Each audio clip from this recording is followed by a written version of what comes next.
Let's begin.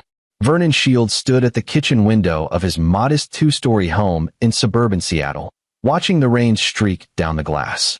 At 52, he carried himself with the quiet confidence of a man who'd spent 20 years as a federal investigator before retiring to start his own consulting firm. His silver-touched dark hair and sharp gray eyes gave him a distinguished appearance, but it was the way he listened, truly listened, that made people trust him. His wife Sharon sat at the kitchen table, her hands wrapped around a coffee mug, worry etched across her features. "He'll be fine," Vernon said, though he wasn't sure he believed it. "Matt's resilient." Their son had locked himself in his room 3 hours ago, after finally admitting what had been eating at him for weeks. Vernon's jaw tightened as he replayed the conversation in his mind. Matt Shields, barely 18, had been the pride of their lives. Top of his graduating class, perfect SAT scores, and coding skills that had caught the attention of Microsoft's recruitment team. The tech giant had offered him a position in their advanced development program, a starting salary of $140,000 with full benefits and a clear path to senior positions. It was the kind of opportunity most kids his age could only dream about. But Matt had turned it down. Vernon remembered the family dinner 4 months ago at Sharon's father's estate. Bernard Richmond, CEO of Richmond Enterprises, had raised his glass of vintage wine and made a proclamation that changed everything. "Matt, my boy, I've been watching you grow into a fine young man. You've got your grandfather's business sense and your father's analytical mind. I want you to join Richmond Enterprises as my heir apparent. In 2 years, when I turn 70, you'll take over as CEO. I'll mentor you personally, teach you everything I know about running a multi-million-dollar operation." Sharon had tears in her eyes. Her father, usually so cold and calculating, was finally showing the warmth she'd always craved. Matt had looked at Vernon, seeking guidance. Vernon had his reservations. Bernard Richmond was a hard man. Built his import-export empire through ruthless negotiation and aggressive expansion, but he'd nodded. Family was important to Sharon, and if her father was genuine in his offer, it could set Matt up for life. "Are you certain, sir?" Matt had asked, his voice steady despite being put on the spot. "Because Microsoft has made me a very generous offer, and I'd need to decline it soon." Bernard had laughed, that booming sound that filled his marble-floored dining room. "Absolutely certain. Your family, Matt. Blood. You turn down that corporate machinery and come work with your grandfather. I promise you, in 5 years you'll be making 10 times what Microsoft would pay, and you'll own a piece of the company. This is your legacy." Matt had declined Microsoft the next morning. Vernon had used his investigative instincts to dig into Bernard's business over the years. Richmond Enterprises dealt primarily in importing luxury goods, furniture, and specialty items from Asia and Europe. The company was valued at around $40 million, employed over 200 people across 3 states, and Bernard ruled it with an iron fist. Vernon had found some questionable practices, aggressive tax strategies that skirted legal boundaries, a few disgruntled former employees who claimed hostile work environment, but nothing concrete enough to wave red flags. The first month after Matt's decision had gone well. Bernard called weekly, discussing business philosophy, sending Matt books on management and leadership. He'd invited Matt to shadow him at the office, introduced him to key clients. Sharon was glowing, finally feeling like her father accepted her choice to marry Vernon, a man Bernard had always considered beneath his daughter's station. Then the call stopped. Week 6 passed without contact. Matt started emailing, texting. Bernard's assistant said he was traveling, in meetings, would call back soon. Week 8. Matt drove to Richmond Enterprises headquarters in downtown Seattle. Bernard was unavailable. Week 10, Sharon tried calling her father. He was brief, dismissive. "I've been busy, Sharon. We'll talk soon." Yesterday, everything fell apart. Vernon walked to Matt's door and knocked gently. "Son, can I come in?" A muffled "yeah" came from inside. Vernon entered to find Matt sitting at his desk, staring at his laptop screen. The Microsoft recruiter's email was still open, the one Matt had sent asking if the position might still be available. The response had been polite but firm. The role had been filled 3 months ago. "I saw Grandpa Bernard's announcement today," Matt said quietly, his voice hollow. "On LinkedIn." Vernon had seen it too. His blood had run cold reading the post.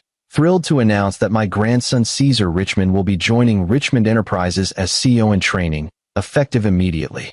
proud to keep the legacy in the family. Hashtag family business, hashtag next generation. Caesar Richmond was Bernard's other grandson, the son of Sharon's older sister Charlene. 22 years old, barely graduated from a third-tier business school with mediocre grades, and known primarily for his party lifestyle and sense of entitlement. Charlene had always been Bernard's favorite.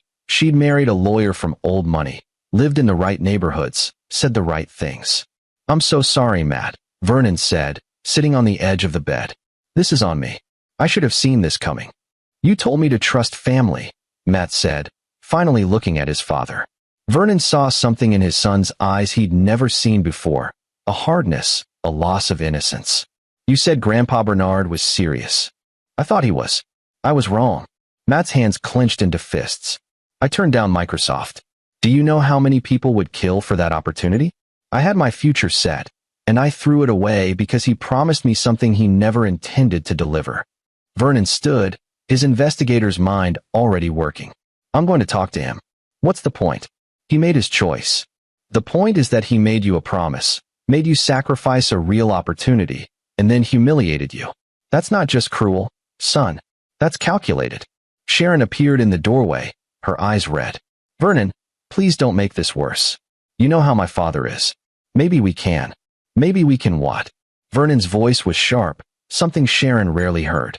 "Beg him to reconsider? Pretend this didn't happen? Matt's 18 and jobless because your father lied to his face. He's still my father. And Matt is our son." Vernon softened his tone. "Sharon, I love you, but this isn't about keeping peace with Bernard. This is about what he did to Matt." Vernon grabbed his coat and headed for the door. He'd spent 2 decades investigating white-collar criminals, corrupt officials, and con artists. He knew manipulation when he saw it. Bernard Richmond had played them all, but why? What did he gain from dangling hope in front of Matt only to snatch it away? The drive to Bernard's estate took 40 minutes. The sprawling property sat on 5 acres in Bellevue, behind iron gates and manicured hedges. Vernon had been here dozens of times over the years, always feeling like an outsider. He pressed the intercom button. "Yes?" came the voice of Bernard's housekeeper. "It's Vernon Shields. I need to speak with Bernard." A pause. "One moment, please." 5 minutes passed before the gates opened. Vernon drove up the circular driveway, parking next to Bernard's Mercedes S-Class. The front door opened before he could knock. Bernard Richmond stood in the doorway, 68 years old, but looking a decade younger thanks to expensive personal trainers and probably some surgical assistants. He wore slacks and a cashmere sweater, a glass of scotch in his hand despite it being 3 in the afternoon. His silver hair was perfectly styled, his expression one of mild annoyance. "Vernon, to what do I owe the unexpected visit? We need to talk about Matt." Bernard sighed. "Come in, then. Might as well get this over with." The study was exactly as Vernon remembered. Walls lined with leather-bound books Bernard had probably never read, a massive oak desk, and hunting trophies from safaris Bernard loved to brag about. Bernard settled into his high-back chair and gestured for Vernon to sit across from him. "I assume Sharon sent you to plead her case," Bernard said, swirling his scotch. "Nobody sent me. I came because you made my son a promise, convinced him to turn down a 6-figure job at Microsoft, and then ghosted him for 3 months before giving the position to Caesar." Bernard's expression didn't change. "Business is business, Vernon. I evaluated my options and made the best decision for Richmond Enterprises." "You evaluated? You never even gave Matt a chance. You didn't test him, didn't train him, didn't do anything except string him along while you lined up Caesar." "Caesar is family." Vernon felt his temper rising, but kept his voice level. "Matt is your grandson, your daughter's son. He's family too." Bernard took a long sip of his drink, his eyes cold. "Caesar is Charlene's son. Charlene understands loyalty, understands what it means to be a Richmond. Your son carries the Shields name, has your middle-class values, your pedestrian worldview. Did you really think I'd hand my empire to someone who chose you as a role model?" The insult was designed to provoke, but Vernon had interviewed too many narcissists to take the bait. "So this was always a game. You never intended to give Matt the position. I intended to see if he was worth it. He wasn't. He's soft, idealistic, probably would have tried to change everything I've built. Caesar knows his place, knows how things work. He's the better choice. Caesar can barely string together a coherent business plan. Caesar can be molded. Controlled. Your son has too much of you in him. That rigid moral compass, that irritating need to question authority. I run Richmond Enterprises my way, and I need someone who won't fight me on every decision. Bernard leaned forward. Matt was a backup option at best. When Charlene convinced me Caesar was ready, the choice was obvious. Vernon stood slowly, his mind cataloging every word, every nuance. You destroyed his future as some kind of test? Or was it just cruelty? Bernard laughed, that same booming sound from the dinner 4 months ago, but now it sounded hollow and cruel. Oh, Vernon, always so dramatic. Matt will be fine. He's young, he'll find another job, learn a valuable lesson about trust and the real world. Consider it character building. He can't make rent. The lease he signed for his apartment near Microsoft starts next month, and he has no income because he turned down every other offer to wait for you. Then maybe he should have kept his options open. Not my problem that he put all his eggs in one basket. That's poor planning. Bernard stood, clearly done with the conversation. Now, if you'll excuse me, I have actual business to attend to. Give Sharon my regards. Vernon felt something crystallize inside him. He'd dealt with criminals who showed more empathy than this man. Matt believed in you. We all did. Then you're all fools. Bernard walked to the door, opening it. Learn to take a joke, losers. Welcome to the real world, where promises mean nothing and only results matter. Vernon walked past him, stopped at the threshold. Check your phone in about 15 minutes. Bernard's expression flickered with confusion. What? Just a suggestion. Vernon walked to his car without looking back. He sat in the driver's seat, took out his phone, and sent a single text message to 3 different contacts. People he'd worked with during his federal investigator days, people who owed him favors, people who had access to databases and resources most citizens didn't know existed. The message was simple. It's time. Execute. Vernon started his car and drove away from Bernard Richmond's estate, watching in his rearview mirror as the iron gates closed behind him. He'd spent 3 months doing something Bernard didn't know about, something Matt didn't know about, something even Sharon didn't know about. From the moment the calls from Bernard stopped, Vernon had started investigating.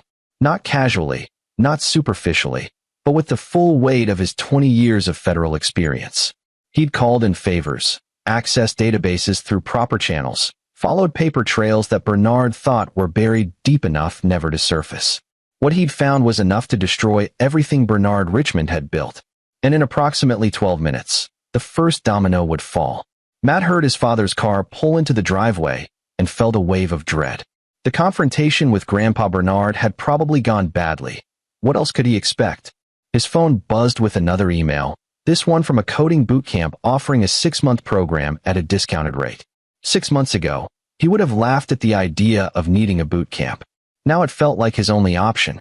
Sharon knocked on his door. Matt, honey, your father's back. Can you come downstairs? He found his parents in the living room. Vernon stood by the window again, that same contemplative posture. Sharon sat on the couch, her expression troubled. How bad was it? Matt asked. Vernon turned, and Matt was surprised to see his father smiling. Not a happy smile, but something else. Something harder. He showed his true colors. Called us losers, said you were a backup option, that turning down Microsoft was poor planning on your part. Sharon made a small sound of distress. He didn't. He did. Said Caesar is easier to control, that Matt has too much of me in him. Vernon checked his watch. But that's okay. Because in about 8 minutes, Bernard Richmond is going to learn what happens when you underestimate people. Dad, what did you do? Vernon sat down, his expression serious. 3 months ago, when Bernard stopped calling, I started investigating. Old habits die hard. I wanted to understand why he'd make such a specific promise and then ghost you. What I found was illuminating. Vernon, please tell me you didn't do anything illegal, Sharon said, her voice strained. Everything I did was completely legal. I just used resources I have access to through my consulting work and my federal connections. See, Bernard thinks he's untouchable because he's rich and connected. But he's sloppy, arrogant, and he's been breaking laws for years. Matt leaned forward. What kind of laws? Import fraud, for starters. Bernard's been undervaluing goods on customs declarations for years, avoiding millions in duties and taxes. I found shipment records, invoices that don't match, bribes to customs officials. Then there's the tax evasion, shell companies in the Caymans, unreported income, fraudulent deductions. And my personal favorite, he's been using Richmond Enterprises to import controlled goods without proper licenses. Some of the antiques he brings in from Southeast Asia are actually protected artifacts that require federal permits he doesn't have. Sharon had gone pale. My father is a smuggler? Your father is a criminal who's been getting away with it because nobody looked close enough. Until now. Vernon's phone buzzed. Right on time. What's happening? Matt asked. At this exact moment, the IRS is receiving a comprehensive package detailing Bernard's tax fraud. Homeland Security is getting evidence of his customs violations. The State Department is learning about the illegal import of protected artifacts. And the FBI is receiving everything tied together with a nice bow. I didn't fabricate anything. I just compiled what was already there and made sure it landed on the right desk simultaneously. Sharon stood abruptly. Vernon, that's my father. You're destroying him. No, Sharon. He destroyed himself. I'm just making sure his crimes catch up with him. And I'm making sure everyone knows what kind of man promises his grandson the world, convinces him to sacrifice his future, and then laughs in his face about it. Matt's phone buzzed, then buzzed again, and again. He looked at the screen, notifications from friends, from social media, from news alerts. Dad, it's already hitting the news. Richmond Enterprises CEO under federal investigation. Multiple agencies raid import company. This is everywhere. Vernon's phone rang. He looked at the screen, showed it to Matt and Sharon. Bernard Richmond. Calling. Vernon declined it. It rang again immediately. Declined again. How many times do you think he'll call? Vernon asked calmly. The phone kept ringing. Voicemails started piling up. After the 10th call, Vernon put the phone on speaker. Bernard's voice filled the room, panic evident. Vernon, what the hell did you do? What did you do? The feds are at my office. They're seizing files. Call me back. Call me back now. Sharon was crying. But Matt noticed she wasn't telling Vernon to stop, wasn't rushing to defend her father. The calls kept coming. 15, 20, 30. Between Bernard's calls were others. Charlene screaming accusations, lawyers demanding information, business partners asking what was happening. Vernon finally answered on the 43rd call. What? He said simply. Bernard's voice was ragged, desperate. You did this. I don't know how, but you did this. Make it stop. Please. I'll fix things with Matt. I'll give him the position. You'll what, Bernard? Give him what you already promised? Fulfill an obligation you laughed about breaking? That's not how this works. They're going to arrest me. They're talking about asset forfeiture, about freezing my accounts. My lawyers say this is federal level serious. I could go to prison. Vernon, please, I'll do anything. Remember what you told me. Learn to take a joke, losers. Remember that. A long silence. Then Bernard's voice, smaller than Matt had ever heard it. It was just business. It wasn't personal. You made it personal when you looked my son in the eye and lied to him. When you cost him his future for your own entertainment. When you called us losers for believing family meant something. Vernon's voice was steel. I spent 20 years putting men like you behind bars. Did you really think I wouldn't know how to do it one more time? I'm begging you. Tell them it was a mistake, that the evidence is wrong, that the evidence is correct. Every document, every transaction, every violation. You did this to yourself, Bernard. I just made sure people noticed. Please. My company, my reputation, everything I built. Everything you built on fraud and corruption. Everything you were willing to throw away to play power games with an 18-year-old kid. Vernon paused. How does it feel, Bernard? Being helpless? Watching your world collapse while someone else holds the cards. Matt watched his father, seeing something he'd never fully recognized before. Vernon Shields wasn't just methodical and patient. He was dangerous when his family was threatened. This wasn't rage or revenge for its own sake. This was calculated justice, delivered with the precision of a surgeon and the force of a sledgehammer. I'll give Matt everything, Bernard said, his voice breaking. The company, money, whatever he wants. Just make this stop. You can't give Matt anything. Your assets are being frozen. Your company is going to be seized. And you're going to spend the next decade in federal prison if you're lucky. And lucky means taking whatever plea deal they offer you to avoid dying behind bars. Vernon's voice softened, became almost conversational. You taught Matt a valuable lesson, Bernard. You taught him that promises from men like you are worthless. That family means nothing to narcissists like you. That the real world is exactly as cruel as you described. Thank you for that education. Consider his tuition paid in full. Vernon hung up. The phone immediately rang again. Vernon turned it off completely. Sharon sat frozen, tears streaming down her face. Matt couldn't tell if she was crying for her father or for the family that had just been irrevocably broken. I know this is hard, Sharon, Vernon said gently. And I'm sorry. But I won't apologize for protecting our son. He's still my father, she whispered. And he's still the man who destroyed Matt's future and laughed about it. He made his choices. Now he lives with the consequences. Matt stood, walked to his father. What happens now? Now? The investigations run their course. Bernard likely gets indicted, trials happen, he probably serves time. Richmond Enterprises either gets seized by the government or sold off to pay fines and restitution. Caesar loses his CEO training position because there won't be a company left to run. Vernon met his son's eyes. And you figure out what you want to do next. Maybe there's another tech company looking for talent. Maybe you start your own thing. But you do it knowing that you're not a loser, you're not a joke, and you're not someone people can manipulate without consequences. You did this for me. I did this because it was right. I did this because men like Bernard Richmond need to learn that actions have consequences. And yes, I did it for you. Vernon put a hand on Matt's shoulder. I spent 20 years making sure bad people faced justice. I wasn't going to stop just because this particular bad person was related to us by marriage. The implications of everything hit Matt like a wave. His grandfather, the man who'd once bounced him on his knee, who'd taught him chess, who'd seemed so powerful and untouchable, was going to prison. The company that had seemed like his destiny was going to disappear. His cousin Caesar, who'd smugly taken what was promised to Matt, was losing everything too. And somehow, watching his father calmly check his watch and smile that hard smile, Matt didn't feel bad about any of it. He felt like he'd just learned the most important lesson of his life. Never underestimate quiet men who love their families. Never mistake patience for weakness. And never, ever laugh in the face of someone who spent 2 decades learning how to dismantle lives with legal precision. Dad, Matt said quietly. Thank you. Vernon nodded.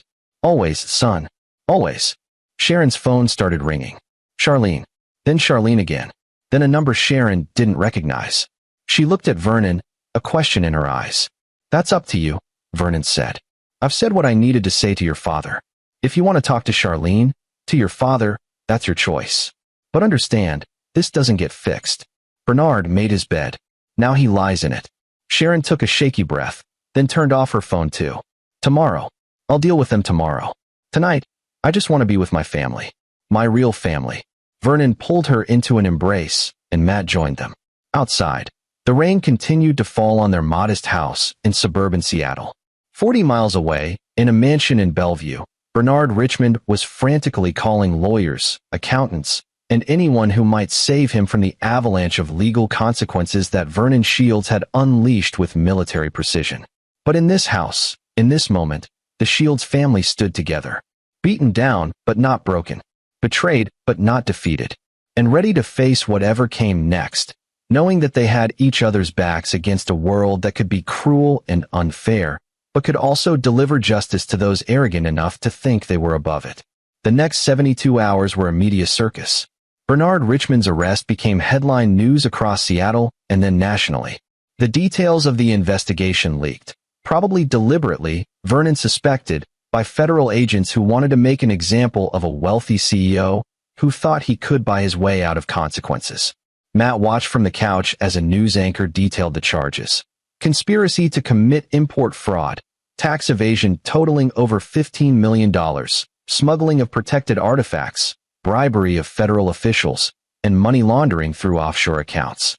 If convicted on all counts, Richmond could face up to 40 years in federal prison. Caesar Richmond appeared on screen, looking shell-shocked, being led out of Richmond Enterprises by federal agents. The company's doors were locked, a notice of asset seizure plastered across the front. Over 200 employees were suddenly jobless. Sharon sat beside Matt, watching silently. She'd spent the previous day on the phone with her father's lawyers, trying to understand what could be salvaged. The answer was, almost nothing. Bernard had built his empire on illegal foundations, and now it was collapsing completely. Some of those people have families, Sharon said quietly. Kids, mortgages. They didn't do anything wrong. No, they didn't. Vernon agreed from the kitchen doorway. Bernard did. He put them in this position by running a criminal enterprise. The government will try to find buyers for the legitimate parts of the business, save what jobs they can. But that's on Bernard, not on us. You sound so cold about it. I sound realistic about it. Sharon, I know he's your father, but he destroyed lives for profit. Those employees you're worried about? They were unknowingly working for a smuggling operation. Some of them might face legal troubles themselves if they knew what was happening and didn't report it. Matt's phone buzzed with a text from his friend Abel Hall. Dude, your grandfather is all over the news. You okay? He replied, yeah, it's complicated. Talk later. The doorbell rang. Vernon tensed immediately, old investigator instincts, but relaxed when he checked the security camera. It's someone from Microsoft. Matt's heart jumped. A woman in her 30s stood on the porch, holding a laptop bag and wearing a Microsoft employee badge. Vernon let her in. Matt Shields? She asked, smiling warmly. I'm Alexis Hoffman, senior recruiter for Microsoft's Advanced Development Division. I hope I'm not intruding. No, it's fine. Please, come in. They sat in the living room. Alexis looked around, her expression kind. I've been following the news about your grandfather. I'm very sorry for what you're going through. Thank you, Matt said carefully. I wanted to reach out personally because I saw your original application and I saw your email from yesterday asking about positions. The truth is, when you turned down our offer, we were disappointed. You were one of our top candidates. But we understood you had family obligations. Matt felt heat rise in his face. That didn't work out the way I expected. I gathered. Which is why I'm here. We have a new position opening. Actually, it's better than the original role. It's on our AI development team, working on next-generation language models. Starting salary is $165,000, plus stock options, plus a signing bonus of $25,000. She pulled out a folder from her bag. We'd like to offer you the position, if you're still interested. Matt stared at her, unable to speak for a moment. Vernon stepped forward. Ms. Hoffman, why now? Why come here in person? Alexis met his eyes steadily. Because I read the details of what happened. A young man with exceptional talent was manipulated by someone he trusted, cost him an opportunity he'd earned. That's not right. And because our division head, when he heard the story, said he wanted someone with Matt's character on the team. Someone who honors commitments, who trusts family, who tries to do the right thing. Those qualities matter as much as technical skills. Plus, she added with a slight smile, Matt's coding samples were brilliant. We'd be lucky to have him. Matt looked at his father. Vernon nodded, his eyes showing pride. Matt looked at his mother. Sharon was crying again, but this time she was smiling. I'm interested, Matt said. Very interested. Excellent. We'll handle the relocation assistance for your apartment. Make sure you're set up properly. You can start as soon as the background check clears, which, given your spotless record, should be quick. How does 3 weeks sound? That sounds perfect. After Alexis left, Matt sat back on the couch, holding the offer letter like it might disappear. I can't believe that just happened. Believe it, Vernon said. You earned it. The first time and now again. Sharon wiped her eyes. Maybe something good can come from all this after all. The news continued playing in the background. A legal expert was discussing Bernard's likely prison sentence. With the amount of fraud involved and the evidence the government has presented, I'd be surprised if Richmond sees a plea deal under 20 years. At his age, this is essentially a life sentence. Matt waited for guilt to hit, waited to feel bad about his grandfather's fate. It didn't come. Bernard had made his choices, had laughed about destroying Matt's future. This was justice, not revenge. Over the next week, more dominoes fell. Charlene filed for divorce from her husband, who wanted no connection to the Richmond scandal. Caesar, after giving a disastrous interview where he blamed Matt and Vernon for ruining everything, disappeared from public view. Rumors said he was moving to Europe, trying to escape the family name. Bernard's legal team tried to cut deals, tried to claim cooperation, tried everything. But the evidence Vernon had compiled was airtight. The federal prosecutors weren't interested in leniency. Sharon gradually came to terms with what had happened. She visited her father once in jail, came home looking exhausted and sad, but also resolved. He's still blaming everyone else, she told Vernon. Still insisting he did nothing wrong, that he's being persecuted. I don't think he'll ever understand. Some people never do, Vernon said gently. He asked me to tell you he destroyed you for this, that he had connections, resources, ways to make you pay. Vernon smiled, that hard smile Matt had come to recognize. Let him try. He's facing 40 years in federal prison. His assets are frozen or seized. His company is being liquidated. His reputation is destroyed. But sure, let him threaten me from a jail cell. 3 weeks later, Matt started at Microsoft.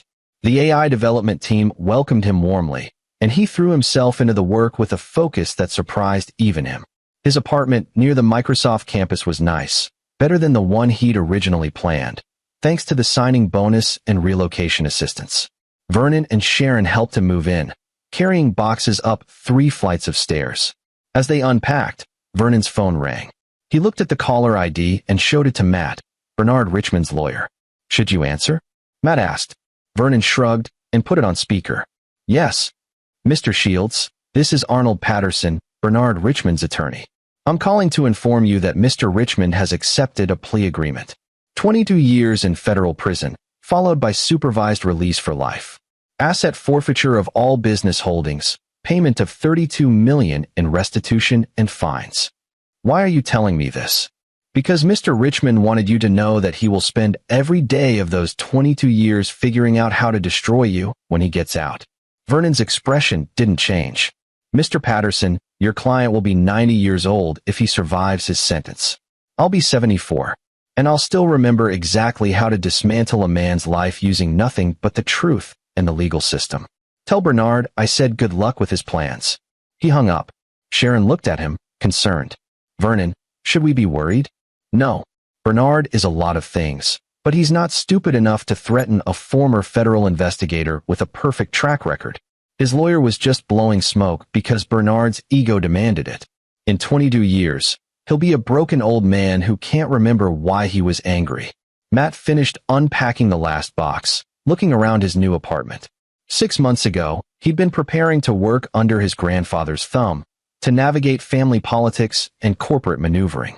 Now he was starting a career he'd actually chosen, at a company that valued him for his skills, not his last name. Dad, he said, I need to ask you something. Did you know he'd do this? When you let me turn down Microsoft, did you already suspect? Vernon considered the question carefully. I knew Bernard was capable of it. I've seen enough narcissists to recognize the pattern. But I hoped I was wrong. When I realized I wasn't, I made sure there would be consequences. You investigated him for 3 months. Built a case that took down everything he'd built. All for me. All for you, Vernon confirmed. And all because it was right. Bernard Richmond spent decades breaking laws, exploiting people, building power on corruption. If he'd kept his promise to you, I probably would have let it slide, focused on being a good father-in-law, kept the peace. But the moment he made you a casualty of his games, the moment he laughed about it, he stopped being family and became just another criminal who needed to face justice. Matt walked to the window, looking out over the city. Somewhere in a federal holding facility, his grandfather was beginning 22 years of prison. Somewhere, his cousin Caesar was trying to rebuild a life without the Richmond name opening doors. Somewhere, Charlene was dealing with divorce and scandal. And here, in this apartment, Matt Shields was about to start a career he'd actually earned, supported by a father who'd shown him that integrity meant something, that family meant protecting each other, and that justice, real justice, sometimes came with a cost, but was always worth paying. Thank you, Matt said quietly. For everything. Vernon put a hand on his shoulder. That's what fathers do. We protect our kids, even if it means burning down empires. They stood there together, father and son, as the sun set over Seattle. Behind them, Sharon was arranging furniture, humming softly, the first time Matt had heard her sound peaceful in months. Outside, the city lights began to glow. And 43 missed calls ago, a man who thought he was untouchable had learned the most important lesson of his life. Never underestimate a quiet man who loves his son. The story could have ended there. But Vernon Shields was thorough, and justice had one more chapter to write. 6 months into Matt's time at Microsoft, he was thriving. His work on the AI development team had already contributed to 2 major projects, and his team lead was talking about promotion tracks. He'd made friends, built a life, and the shadow of Bernard Richmond's betrayal was fading into the past. Then Vernon called with news. Bernard's case isn't just federal anymore, Vernon said. The state of Washington is filing additional charges. Turns out some of his smuggling operations involved goods stolen from museums in Europe. International warrants are being issued. Interpol is involved now. Matt leaned back in his office chair. How does this affect his sentence? It doesn't. These are concurrent with his federal time. But it adds to his criminal record. Make sure there's no chance of early release or pardon. He's going to die in prison, Matt. That's not a metaphor. That's reality. And you're telling me this because? Because his lawyers tried one more play. They claimed you and I conspired to frame him, that we planted evidence, that the whole thing was revenge for the CEO position. The federal prosecutor called me yesterday, asked me to provide my investigation methodology, show my work. Matt felt a cold fear. What if they believe him? Vernon laughed, actually laughed. Matt, I spent 20 years building cases that withstood Supreme Court scrutiny. Every piece of evidence I compiled on Bernard came from legitimate sources through proper channels. I documented every step, every source, every database query. When the prosecutor reviewed my work, you know what he said? What? He said it was better than what his own investigators produced, and asked if I was interested in consulting on complex financial crimes. Bernard's lawyers just made sure the prosecution will hammer him even harder for trying to blame his victims. 3 days later, the news broke. Bernard Richmond, already facing 22 years in federal prison, had been hit with additional charges from Washington state and an international warrant from France for smuggling stolen artifacts. Legal experts said he would likely never see freedom again. Charlene tried reaching out to Sharon one last time, leaving a voicemail that Sharon played for Vernon and Matt. Mom's devastated. Dad's dying in prison because your husband couldn't let go of a stupid business decision. I hope you're happy. I hope you all rot for what you did to this family. Sharon deleted the message without responding. I have a family. She can deal with hers. Matt noticed the change in his mother over those months. She'd started therapy, started processing the years of emotional manipulation from her father and sister. She'd enrolled in community college courses, something she'd always wanted to do, but Bernard had discouraged. She smiled more, laughed more, seemed lighter. Your mother's stronger than I gave her credit for, Vernon told Matt during one of their weekly dinners. I think part of her always knew what Bernard was, but she'd hoped. Well, hope is powerful, even when it's misplaced. Do you regret it? Matt asked. Everything that happened. Vernon cut into his steak, considered the question. I regret that it had to happen. I regret that Sharon had to lose her father, even though he was never the father she deserved. I regret that 200 people lost their jobs when Richmond Enterprises collapsed. But do I regret stopping a criminal who was hurting people? Do I regret protecting my son from a narcissist who tried to destroy his future for entertainment? Not for a second. Matt's phone buzzed. A text from Alexis Hoffman. Your 6-month review is tomorrow. Spoiler, it's going to be great. Your team lead wants to discuss a promotion. He showed his father, who grinned. There you go, earning your success the right way. The next day's review went exactly as promised. Matt got a raise, a promotion to senior developer, and a new project that made him giddy with excitement, working on machine learning algorithms that could revolutionize data processing. After the meeting, Matt called his father. I got promoted. Of course you did. You're brilliant, and you work hard. That's how it's supposed to work. Not how Grandpa Bernard did it. No, Bernard built his empire on lies, theft, and exploitation. It crumbled the moment someone shined a light on it. What you're building, that's real. That's earned. That lasts. A year after Bernard's arrest, the trial finally concluded. The jury deliberated for less than 4 hours before finding him guilty on all counts.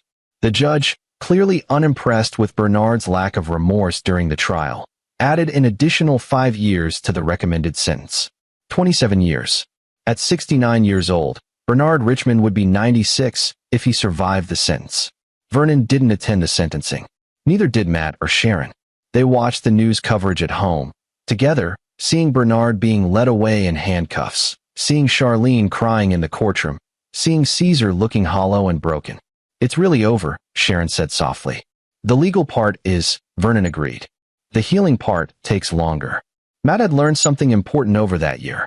Revenge wasn't about destruction for its own sake. It was about balance. Bernard had tried to destroy Matt's future, tried to break him down, tried to teach him that he was powerless.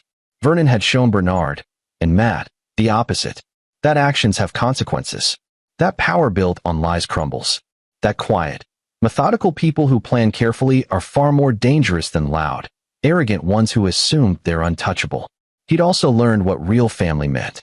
Not Bernard's version, where family was a tool for control and manipulation.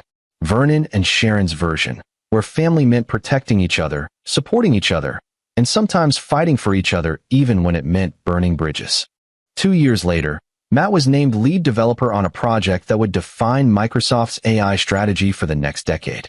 He bought a house, started dating a brilliant engineer named Dana Webster from his team, and occasionally gave talks at universities about career development and navigating corporate politics ethically. He never mentioned his grandfather's case directly, but he told the story in abstract terms, about promises broken, trust betrayed, and how he'd learned that the best revenge wasn't destruction. It was success built on integrity. Vernon retired from consulting fully, spent his time traveling with Sharon, picking up hobbies he'd neglected during his investigator years. But he kept his federal credentials active, occasionally advising on complex white-collar cases when asked.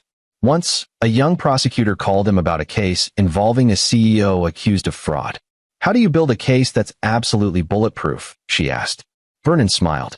"You document everything. You verify every source. You assume defense attorneys will challenge every single piece of evidence, so you make sure each piece stands on its own. And most importantly, you never let emotion drive the investigation. Facts, evidence, law, that's what matters. Emotion is for after the verdict. You sound like you've done this before. Once or twice." Bernard Richmond served 7 years of his sentence before suffering a major stroke. He lingered for 3 months, partially paralyzed and unable to speak, before dying in the prison medical facility. He was 76 years old. Sharon went to the funeral. Charlene was there, much older looking than her years, her face hard with bitterness. Caesar stood in the back, alone. A handful of former business associates attended, more out of obligation than affection. Sharon stood at the casket for a long moment, then walked away without crying. "How was it?" Vernon asked when she got home. "Sad. Not for him.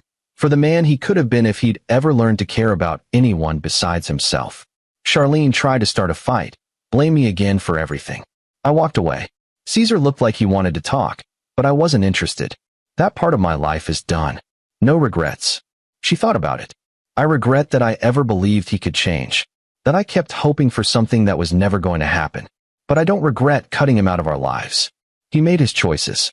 We made ours." Matt, now 25, successful, and engaged to Dana, heard about Bernard's death with a strange sense of closure. The man who tried to destroy his future was gone. The empire built on fraud was liquidated. The family that prized manipulation over love had scattered.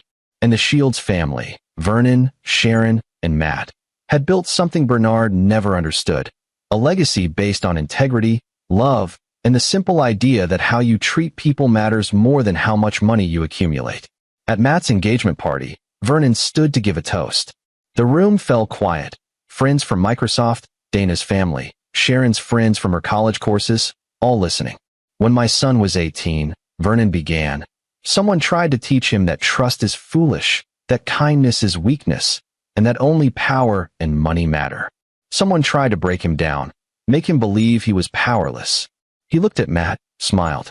That someone failed. Because what he didn't understand is that real strength isn't about money or power. It's about integrity. It's about standing up when someone you love is hurt. It's about knowing the difference between revenge and justice, and having the patience and skill to deliver the latter. Vernon raised his glass. "To Matt and Dana, may you build a life together based on trust, love, and the knowledge that you're stronger together than any challenge you'll face alone." The room erupted in applause. Matt caught his father's eye, nodded his thanks. Dana squeezed his hand, whispered, "Your family is amazing." "Yeah," Matt agreed. "They really are." Later that night, after the guests had left, Vernon and Matt stood on the back porch of the venue, looking at the stars. "You never told me how you felt about everything that happened," Vernon said quietly. "The investigation, Bernard's arrest, all of it." Matt considered the question carefully. "At first, I was angry, hurt, felt powerless. Then I watched you systematically dismantle everything Bernard built, using nothing but the truth and the legal system. It was like watching a master class in how to fight back without becoming the villain. That was important to me. That it was justice, not just revenge. I know. And that's what I learned from it. That standing up for yourself, protecting your family, seeking consequences for people who hurt you, none of that makes you the bad guy. As long as you do it the right way, with integrity. Vernon nodded. That's exactly right. Bernard thought he was teaching me about the real world. About power and weakness. He was right that he taught me something, just not what he intended. What did he teach you? Matt smiled, that same hard smile his father wore sometimes. That underestimating quiet people is the biggest mistake arrogant people make. That patience is a weapon. That documentation is armor. And that the best way to win isn't to become like your enemies. It's to be better than them and make sure their own actions destroy them. Vernon put a hand on his son's shoulder. You're going to be a good husband, Matt. You know how to stand up for people you love. I learned from the best. They stood there in comfortable silence. Two men who'd faced down a narcissist, and one who'd proven that integrity wasn't weakness and patience wasn't surrender. Behind them, through the venue windows, Sharon and Dana were laughing together, planning wedding details. The night was peaceful, the stars were bright, and somewhere, in a grave with few mourners, Bernard Richmond's story had ended the way all such stories end, with the architect of his own destruction facing the consequences he'd spent a lifetime thinking he could avoid. But the Shields family story was just beginning. And it was written in trust, love, and the unshakable knowledge that doing the right thing, even when it's hard, even when it costs something, is always worth it in the end. This is where our story comes to an end. Share your thoughts in the comments section. Thanks for your time. If you enjoy this story, please subscribe to this channel. Click on the video you see on the screen, and I will see you there.